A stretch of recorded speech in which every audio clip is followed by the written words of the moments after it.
the lights that shine down over dotted lines of white across an open highway. Restless nights, coffee houses, clubs, and neon lights. I rock the people my way, working my way, coming back to you. Working my way, coming back. Take me home tonight, not wasting any time. Highway 95, engines on overdrive. From town to town, and in between, I see you in the morning light.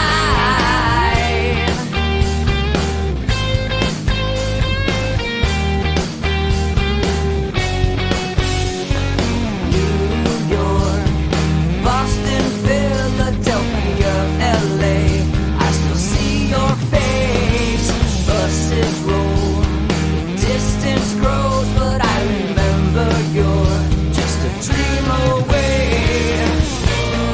Working my way, coming back to you. Working my way, coming back. Take me home tonight, not wasting any time. Highway 95, engines on overdrive. From town to town, and in between, I see you in the morning light.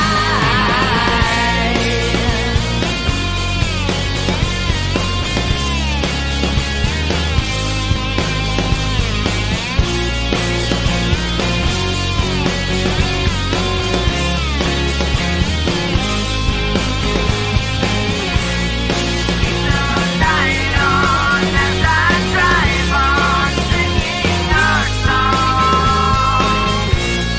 Keep the light on as I drive on, singing our song.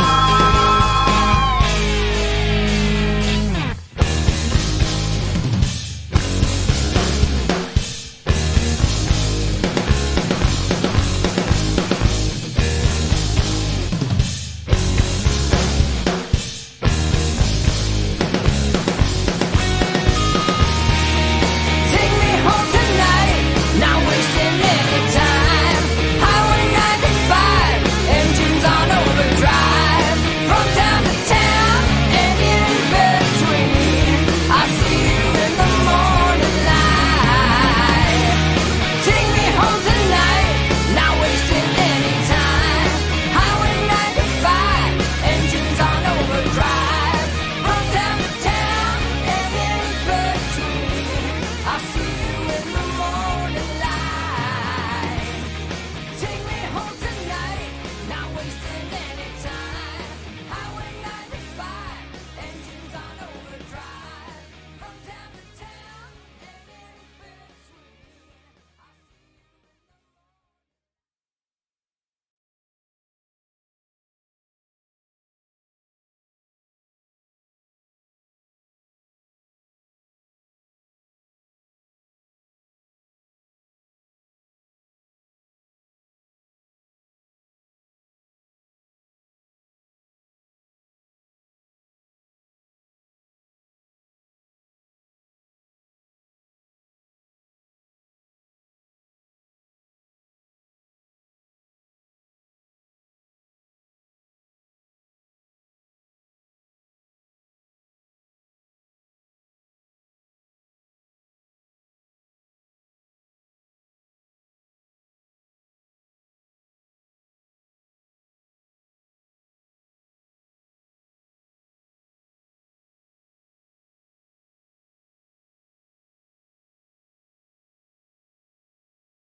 There we go. All right, I got it. Welcome to Inside. What are the odds of Barnes and Baris? I'm on one half. Now you can actually hear me. All right, let's just get right into it since I wasted 30 seconds or so trying to figure that out when we move stuff. All right. Locals community, People's Pundit.locals.com. You got a preview of this over the weekend, although I just sent out a few posts and we didn't really talk about it. I exchanged a couple of comments with people back and forth, but it's very, very, very important. And it does confirm what we found before the election in the battleground states, but it's getting worse. And that is different people, if you watch this show and Inside the Numbers, you know, different people respond to different modes of collection at different rates. Some people don't like to respond at all. Certain kinds of people love to tell you their entire life story. That has gotten much worse over time. And as we're in just this environment, this political environment that ostracizes and marginalizes certain groups of people who have certain views. And over time, when you're told you're this, you're that, you're a bigot, you're this, you're whatever it may be, you just want to keep those opinions to yourself.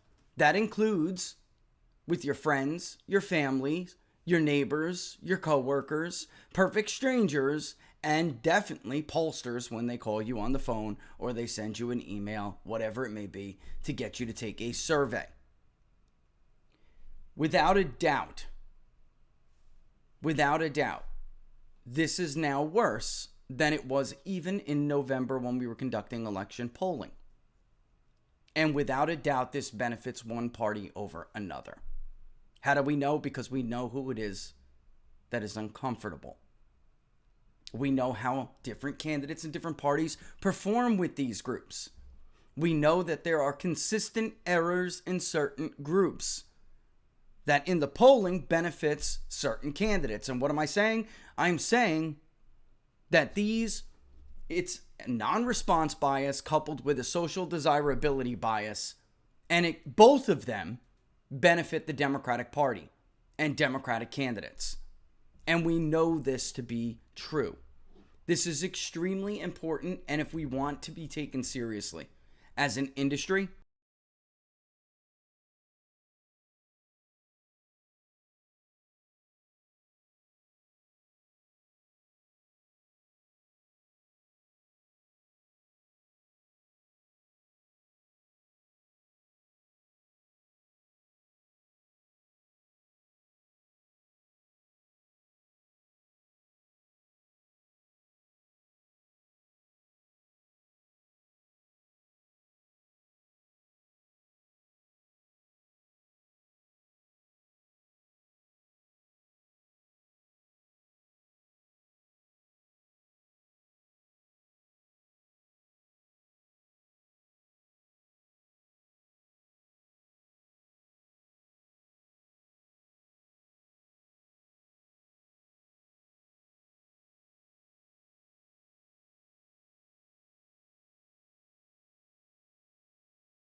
All right, let's see now. Yeah, oh yeah, it's broken. So they can hear me now. I know they can because it's jumping up and down. I see the big difference. Oh, that got broken. Oh, this happens, but that's what 2 is for. All right, so what was the last thing they heard me say?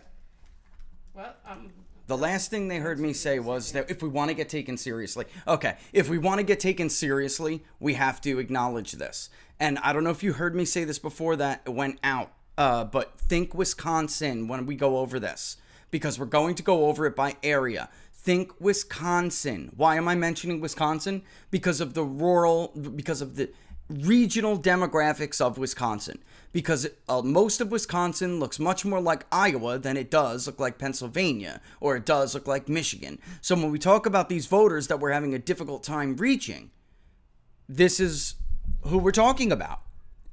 And also think about the Biden plus 17s, the Biden plus 11s. This would be why if you're A, not reaching enough of some of these people because they refuse to tell you and talk to you about how they're going to vote, and then B, when you do reach them, they're overrepresented by the ideology, by the class of people, the economic class of people that are more favorable to Democrats. They are more, here's the ultimate problem. The people who are most likely to participate are also, the gender that's most likely to participate is really a better way to put this, is also the gender that's most likely to lie to you, or most likely to tell you they're undecided, or not want to talk to you at all. And there are big disparities within that gender. The same is true of men, it's just not as pronounced. Look at the difference. First of all, the overall number in this national poll was 42.1% who told us that they were either somewhat uncomfortable or very uncomfortable speaking to pollsters about their political beliefs. That is bigger than we saw in the battleground states, which is why I told you that I actually think this problem is getting worse. Typically, it's up there on the election Election 2020 public polling project, 3 in 10. It really depended on the state. I think one of the worst ones was close to 4 in 10, but it was not above. This is above 4 in 10 across the board. When you have more than 4 in 10 voters telling you that they are uncomfortable talking to you about their political beliefs, what are the odds you're going to get a correct result? So overall, female rural women, 27.9% said they are very uncomfortable. 21.7% said they are somewhat uncomfortable. Compare that to female urban women, only 17.8% of urban females said they were very uncomfortable. Another 21.7% of urban females said they were somewhat uncomfortable. Go above to the comfort levels, and you can see that urban females are far more likely to say they are comfortable. And when you combine them together, it doesn't look like a big disparity when we're talking about very comfortable. It really doesn't. But there you have a pretty different divide with men. A different disparity with men who, when we asked them about whether they're, comfortable or not, the amount that says they're very uncomfortable with urban men and rural men, it differs. It just doesn't differ as much as women. Urban men are less uncomfortable and they are far more comfortable speaking to pollsters about their political beliefs. Now, the most obvious question here, the most obvious question is, well, how do we know they're conservatives? How do we know? Well, that's a great question. All we have right now is area. So that is a really good question. And truth be told, we wouldn't know unless we nested it with ideology, which led us to discover something. Of course, I knew off the bat this was going to tell us that urban women who are liberal tend to be more comfortable. I figured that. But what I didn't figure was how much more rural liberal women were participating in surveys more than conservative rural women. So that throws off the rural number. And we have talked about this countless times where I tell you why is it that polls consistently understate Republican support in rural areas? Even our own. Remember the show on Florida when we polled Florida multiple times, but when we really went over it, how the panhandle looked like it wasn't going to be a 30-point romp when we knew it was going to be a 30-plus romp. This is why.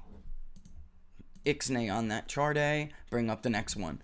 This is by gender, age, and ideology. Again, pollsters, but this time we excluded men. And which, by the way, tells its own tale. I just think statistically, this is more significant. Female is more significant. Although it certainly doesn't help when you add just a little bit more for males. Add a few more points for males, it really, problems start to compound. All right, let's look at female urban liberals. The most liberal group. They are the least likely to say they are very uncomfortable. The least likely. 14%. That next to female rural conservatives, 28.3%. Somewhat uncomfortable, urban female liberals, 20.8%. And then we move over to rural America, the conservatives, just under 26%. Oh, you know what? Robert is in, and I really want to add him because it's going to be yeah, let me add. Give me 2 seconds, folks. I really want to add Robert because this is going to be something here. I sent this to him over the weekend, but we didn't talk a whole hell of a lot about it back and forth. I said, you got to see these charts. You know what? Marinate on them, and when we come back, we'll talk about them on the show.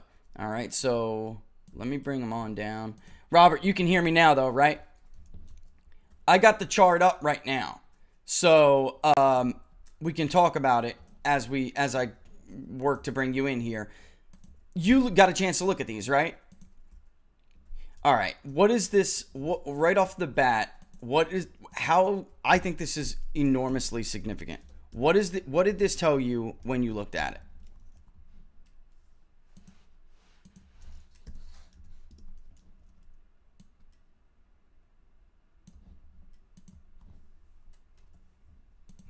Yeah. I think that's the big deal here, Robert. And I'm gonna come back and I'll bring the here. Let's show them this real quick before I bring you.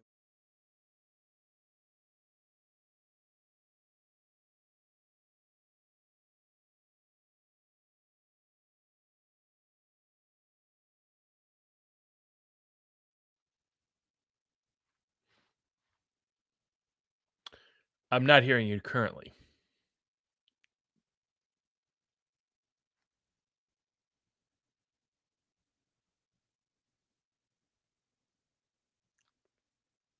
Still nada.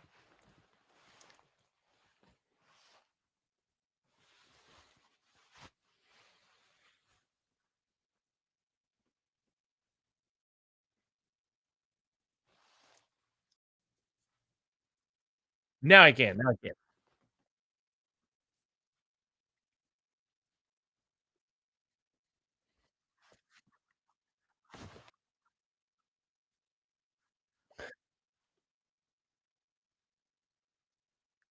No problem.